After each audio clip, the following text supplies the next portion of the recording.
Hey everyone, welcome back to Alfred's Basic Adult Piano Course, Lesson Book Level 1. This video is Lesson 26B. We're basically continuing on page 31. Lesson 26A covered the first song, Love Somebody, and this lesson is going to cover A Friend Like You, found at the bottom of page 31. So it says there on A Friend Like You, before playing the hands together, play the left hand alone, naming each harmonic interval. So let's do that. Let's look at the left hand in the bass clef, which you'll notice starts on measure 2. So measure 2 in the left hand, you've got your fifth finger on G and your thumb on D. And by the way, this is the G position. I should have mentioned that right away, the G position.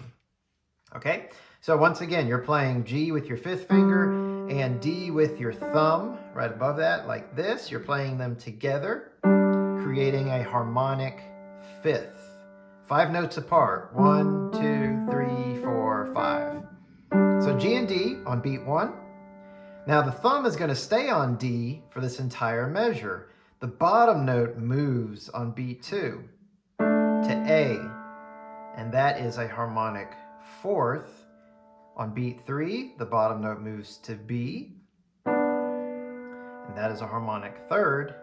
Notice on beat 4, it goes back down to A. And then finally on beat 1 of measure 3, the bottom note goes down to G. So you've basically got this little pattern.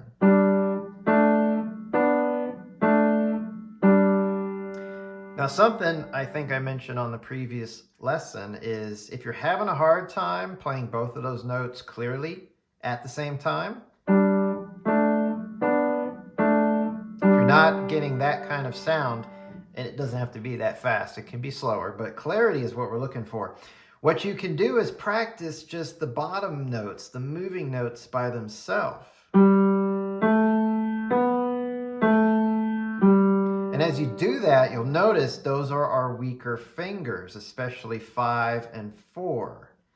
So the thumb is just a heavy, clumsy finger, and it's just sitting there on the D the whole time. But these are the fingers that are really moving. So you might want to practice that alone. Then what you could do is maybe hold down the thumb on the D the whole time. And that actually, for some of you, might be more challenging, holding the D down, because again, it really works those fingers. When you actually play it as written, notice my wrist and my arm is actually kind of bobbing up and down. So then I actually have the arm and the hand to assist. So actually, if you do it this way, hold the D down, you're going to notice no hand support, no arm support, it's all fingers. Which means if you can do that, your fingers are actually in really good shape. So I always say, practice something maybe that's actually harder than what's written, because then when you come back to what's written, it's not so bad after all. But this is our final result. So once you've achieved that, go on to the last measure in the first line. Now look carefully, it's not G and D, it starts on A and D. Okay, it's a little different.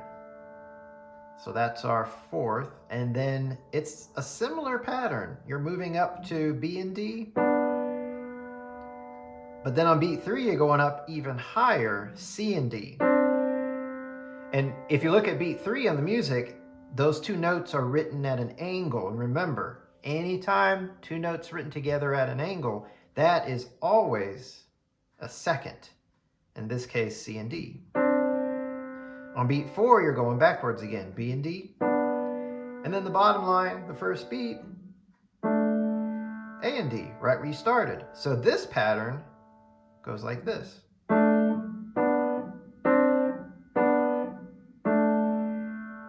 And you can work it the same way you worked the previous pattern. You can just do the bottom notes. you can even try it with the thumb down on the D the entire time. Now this one isn't quite as difficult because you're not using the fifth finger. So the third finger and the second finger are much stronger than 4 and 5. So you might find this easier to do than that first pattern. But again, this is our end result. Now when you get to the bottom line second measure, you play the exact same pattern that you just played once again. So there it is. When you get to the last two lines, last two measures of the piece, it's the very first pattern, which means you're back to G and D, that fifth, and then A and D, B and D, back to A and D, back to G and D. So once you get comfortable with the notes and the fingering and the clarity, then you want to go back and make sure you put in the counts and the rest. Now the counting is pretty easy. It's in 4/4 time. Every rhythm that your left hand plays are just quarter notes, one beat apiece. But you've got some rests. So you want to make sure those rests are in there. The very first measure of the song actually is an incomplete measure. We said it's 4 beats in a measure, but there are only 3 in the first measure. So remember the rule, the end of the song, that very last measure is actually beat 1. So the first measure at the very beginning comes in on beats 2, 3, and 4. Notice your right hand plays, your left hand is resting. So your left hand comes in again on beat 1 of the next measure. So what I want to do is I'm going to go through and play the left hand slowly while counting. And I'm going to give a little count off of that beats 2, 3, and 4 in the first measure. So 2, 3, 4, 1, 2, 3, 4, 1, 2, 3, 4. 1, 2, 3, 4, 1, 2, 3, 4, 1, 2, 3, 4, 1, 2, 3, 4, 1, 2, 3, 4, 1, and then you'll repeat. So the rests in the left hand, it's always the same thing. On the very first incomplete measure, and then also the third measure of that line, and the first and third measure of the bottom line, the rests are always beats 2, 3, and 4. So it's pretty consistent. Let's look at the right hand. So remember the G position for the right hand is right here, thumb on G, 2A, 3B, 4C, 5 on D. And 5 on D is your starting note in the right hand. Then you notice a skip down to the third finger on B, the very next note, 2 on A, and then thumb on G. So you're going to hold the G for a total of 5 counts. It's a whole note tied to a quarter note in the next measure, a total of 5 counts. On beat 2 of measure 3, guess what? You go back to D, but it's not the same as the beginning. It's D to C, and then to B, and then the last measure, A. Okay, the A is tied for 5 counts down to the bottom line. Now that pattern I just played in the right hand, you're going to do the exact same thing again. D, C, B, A. Once again, tied for 5 counts. And then it's our very first pattern that we played at the beginning. D, skip to B, A, G. Again for 5 counts, and then you'll repeat. So the right hand really is just playing 2 different patterns. And that's kind of how this piece is built. The left hand had 2 patterns. The right hand has 2 patterns. So the right hand, again, the first pattern is D to B to A to G. Okay, those 4 notes. That's the first pattern. The very end of the song, you play that pattern. Okay. The second pattern, which starts on the 3rd measure, top line, is... that one's easier. You're just walking down. D, C, B, A. And you're going to repeat that pattern at the beginning of the 2nd line. All right, so from the beginning, I'm going to play it all the way through, counting aloud. So remember, beat 1, at the very beginning, nothing plays on beat 1. So you can still say it, you're just not going to play, you're going to come in on 2. And that's what I'll do. So here we go. 1, 2, 3, 4. 1, 2, 3, 4. 1, 2, 3, 4. 1, 2, 3, 4. 1, 2, 3, 4. 1, 2, 3, 4. 1, 2, 3, 4. 1, 2, 3, 4, 1, and then you'll repeat. You're probably going to have an easier time with the right hand than the left hand. That's just my guess. And part of that is the right hand just plays 1 note at a time. The left hand is a little trickier because harmonic intervals. So that requires a little more muscle work in the fingers. Once you feel comfortable with the hands separately, we'll put them together. So from the beginning, I'm going to play it through very slow for you. I'm going to give a count off, but I'm not going to count while I play. So the count off I'll give you is 1 complete measure plus beat 1, and then I'll play. So 1, 2, 3, 4, 1.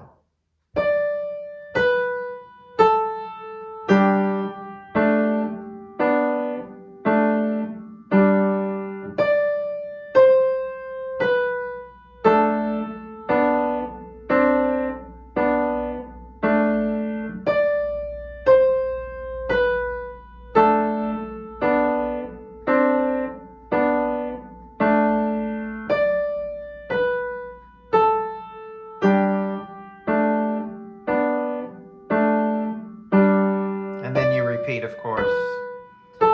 And remember, when you repeat, like I did, no pause. That's beat 1 at the end, and then you're going right into beat 2 when you go back to the beginning. So no pause, no break. Pretend that you're not going back to the beginning. Pretend that you're just continuing. The music continues. A couple tips when you put the hands together. So when you put the hands together, remember that the first 3 notes you play are just the right hand, but when you go to that G on beat 1, that's when the left hand enters as well. So be ready for that combination on beat 1.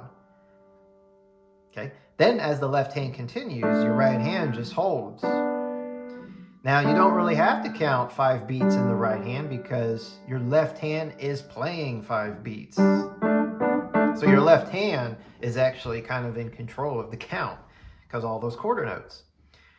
When you finish that part there, so here's measure 2. When you get to measure 3, your left hand plays on beat 1. It's very important that when you play beat 2 in the right hand, your left hand isn't still there. Your left hand is off on that rest. It's very easy for people to do this.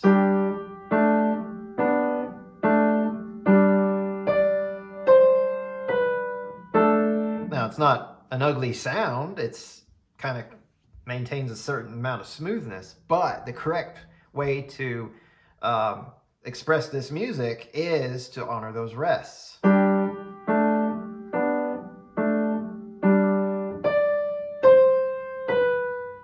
I guess a good way to put this is think about your left hand as the accompaniment, right?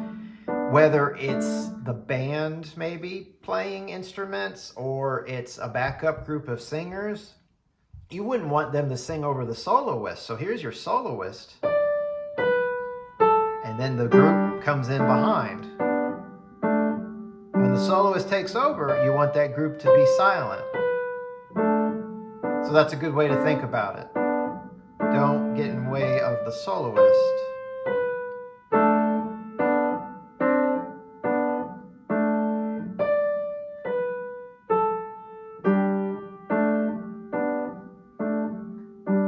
Other than that, you've got mezzo forte, which is just average volume throughout. And you'll notice the slurs in the right hand. So you don't want the choppy, sound. You want smooth and connected. Now your left hand doesn't have any slurs, and quite frankly, you don't need to worry about smoothing it. Because one, if you do, your thumb may just linger there. Keep it light. Remember earlier I said about that little bounce with your wrist and your arm. Feel free to do that. Keep it light. But if you do that, you can't do it in the right hand. You gotta keep that smooth. Now the good news is your right hand just sits that out while your left hand plays. So coordinating it shouldn't be too difficult. There's one more thing at the very end. So you notice the repeat, right? Well, when you repeat, the left hand is going to play 1 octave lower. So your left hand G position is right here. 1 octave lower means take your pinky from this G and go down to the next G on the piano down here. And it's the same fingers on the same notes. So when you play the piece the second time through, instead of playing up here as written, play the exact same thing down here. So you're probably going to want to go through and play just the left hand by itself down here a few times to get used to, 1, the sound is lower, and 2, your arm isn't really out in front of you, it's off to the side. So the comfort level may not be as nice as it was here. But it's the same notes, it's the same pattern, on the keyboard. Some people like to slide down. I wouldn't suggest it. I would stay centered on the bench, for this one at least. If you slide down, well then your right hand is over there. That's 1. But 2, get used to the hand coming out. Because to be a successful pianist, yes, we start here and we do play a lot here, but eventually you're going to want to branch out and make use of almost all 88 keys. So go ahead and take the opportunity to start doing that now. So don't always feel centered. Take that leap of faith and extend. All right, one more thing. I'll just play it all the way through. It's moderately slow, so it's not terribly fast. I'll play it just a hair faster, but I'll play it again through twice so you can hear what it sounds like when the left hand jumps down that octave. So here we go. 1, 2, 3, 4, 1.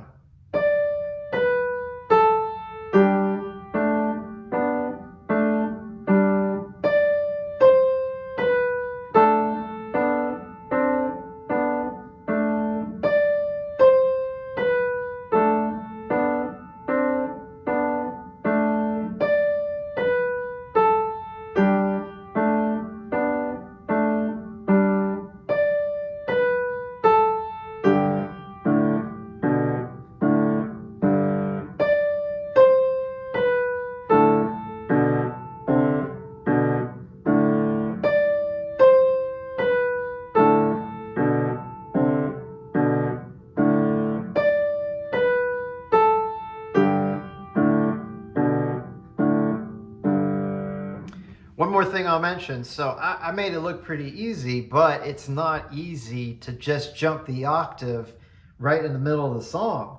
Now, the very first measure, which is that incomplete measure, has those 3 beats of rest, and that's a great opportunity to move the hand. Well, that's easier said than done because you're still playing the right hand during that time, and so you still got to think about the right notes, the right rhythm, playing it smooth. So you're going to want to practice this jump in the left hand. You're going to want to make sure that you can go from this G and D, which is at the very bottom, to this G and D, which is fortunately the same 2 notes, just an octave lower, when you continue after the repeat. So go back and forth, practice that. Now, I'm making it look really easy. Again, it's not. So a couple of tips. You can practice going pinky on G to pinky on G. Practice that first, because the direction I'm going, the pinky is actually leading. Your thumb's not leading. Your thumb is following. So practice with the lead finger. Now, if you keep a locked hand position, meaning when you move, don't extend the thumb or contract the thumb, because then you'll land on a different note. But if it's locked and I follow the pinky, my thumb will land on that D. Okay, so locked position. Now, when you lock it, don't get tense. Don't tense up. Don't get tight. Because then if you get tight, you start playing, it's harder to control the notes. And eventually, if you play too tight over time, you could do some physical damage to your hands. So you don't want to do that. But locked means, just keep the thumb still. Okay? If you want to be really good at that, because see, I'm watching my left hand. But remember, the right hand's going to be playing. So how do I watch my left hand and play my right hand? Something's got to be sort of memorized. So if you want to be really good at this, close your eyes. Now, you can't see my eyes right now. It's off camera. But I am doing this by feel right now and by listening. Now, how did I get to that point? Because it's the black keys that help us find the white keys. If this was all white keys and no black keys, I would be kind of lost. But see, 3 black keys, there's G, and there's my D. So when I jump down, at first you might want to do this. 3 black keys, 2 black keys, 3 black keys, so there's G, and there's D. So I've already memorized the distance between G and D. Anyways, again, you couldn't see me, but my eyes were closed that entire time. That's just a good exercise to do in general, because you're going to see a lot of this jumping more in the future, especially when you get to more difficult songs. So that's a really good tip for changing octaves. Practice where you're coming from, practice where you're going to. And if you can do it with your eyes closed, bam, you're in really good shape. All right, so that's it for A Friend Like You. Work on that one for a while, and when you're comfortable with it, we'll move on to the next lesson. I'll see you there.